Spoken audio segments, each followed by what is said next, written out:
Faço esses intervalos para o vídeo não ficar muito longo, porque se o vídeo ficar muito longo, ele fica muito pesado, porque eu gravo em 4K. Muito bem. Então, a empresa pode optar por pagar imposto de renda pelo lucro presumido. Se ela optar por pagar imposto de renda pelo lucro presumido, ela vai recolher a cada trimestre, né, o imposto de renda com base numa margem de lucro prevista em lei, que, no caso das empresas prestadoras de serviço, é 32%. Então, você vai pagar imposto de renda sobre uma base de cálculo de 32%. Então, se você é um prestador de serviço e paga imposto de renda pelo lucro presumido, então você vai calcular 15% ou 25% sobre 32%, o que vai dar esses 8% que mencionei. Porque você fatura uma nota fiscal de 100 mil, calcula 32 mil, e aí sobre esses 32 mil você calcula os 15% ou os 25%. 15% daria 4.800, 4,8%. E 25% daria os 8%. 25% daria os 8 mil reais. Tira uma nota fiscal de 100 mil, você vai pagar 8 mil de imposto de renda. Se você tem lucro superior a 20 mil reais no trimestre. Se você tem lucro inferior a 20 mil reais no trimestre, então você vai pagar só 15% sobre 32%, o que dá 4,8%. Ou seja, se na nota fiscal de 100 mil, você vai pagar 4.800 de imposto de renda. Muito bem.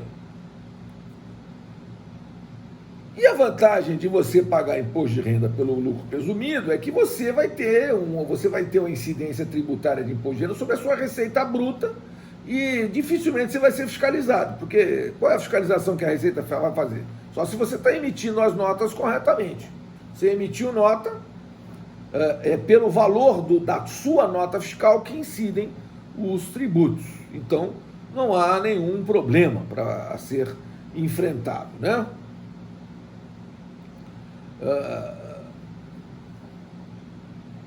Enfim, aí tem o artigo 526 do regulamento, né, que diz que para efeito de pagamento, a pessoa jurídica poderá deduzir do imposto devido no período de apuração o imposto pago ou retido na fonte, sobre as receitas que integraram a base de cálculo, vedada qualquer dedução a título de incentivo fiscal. Parágrafo único. No caso em que o imposto retido na fonte ou pago seja superior ao devido, a diferença poderá ser compensada com o imposto a pagar relativo aos períodos de apuração subsequentes.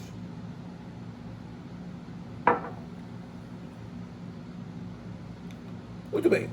O artigo 662 está falando da isenção de imposto de renda sobre lucros das pessoas jurídicas que recolhem imposto de renda pela sistemática do lucro presumido. Então, não importa se você é lucro real, se você é lucro presumido, ou se você é do simples, a distribuição de lucro hoje no Brasil é isenta de imposto de renda.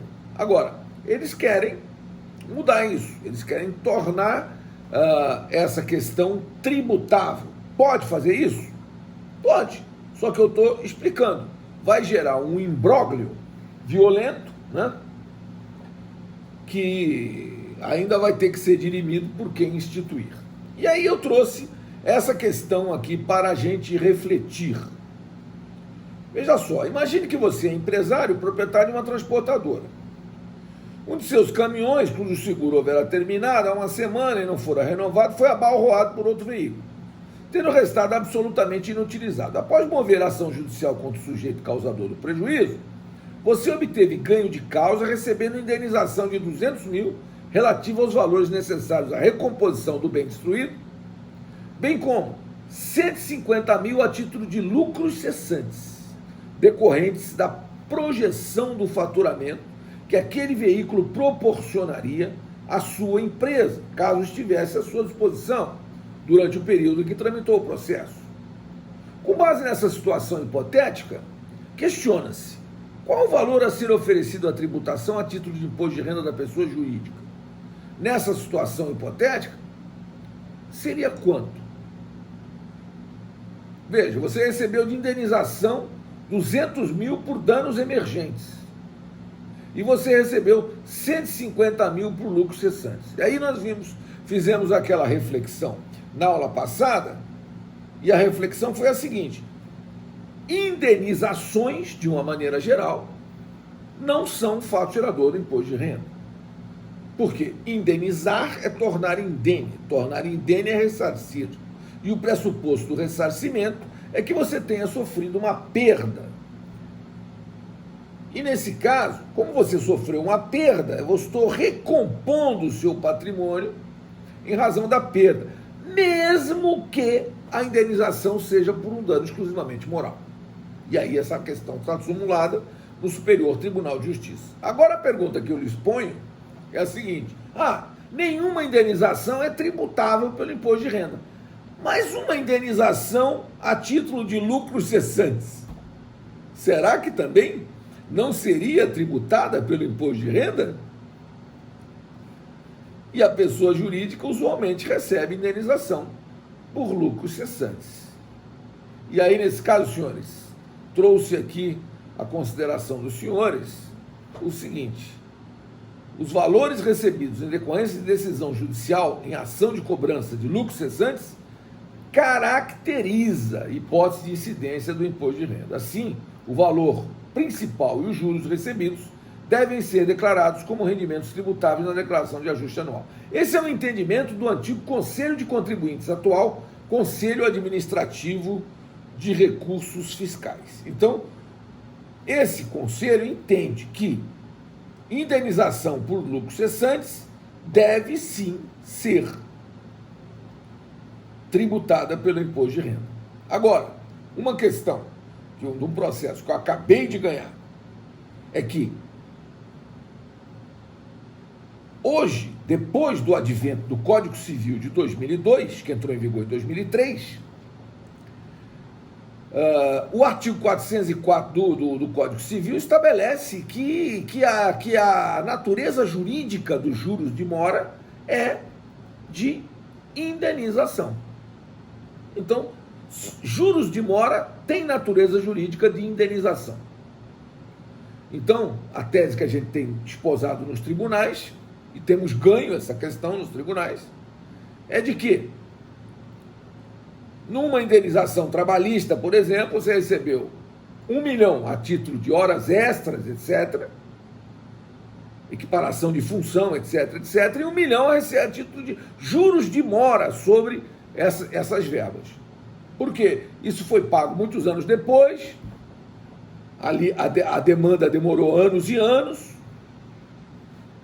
e você recebeu, então, R$1 milhão a título de juros de mora.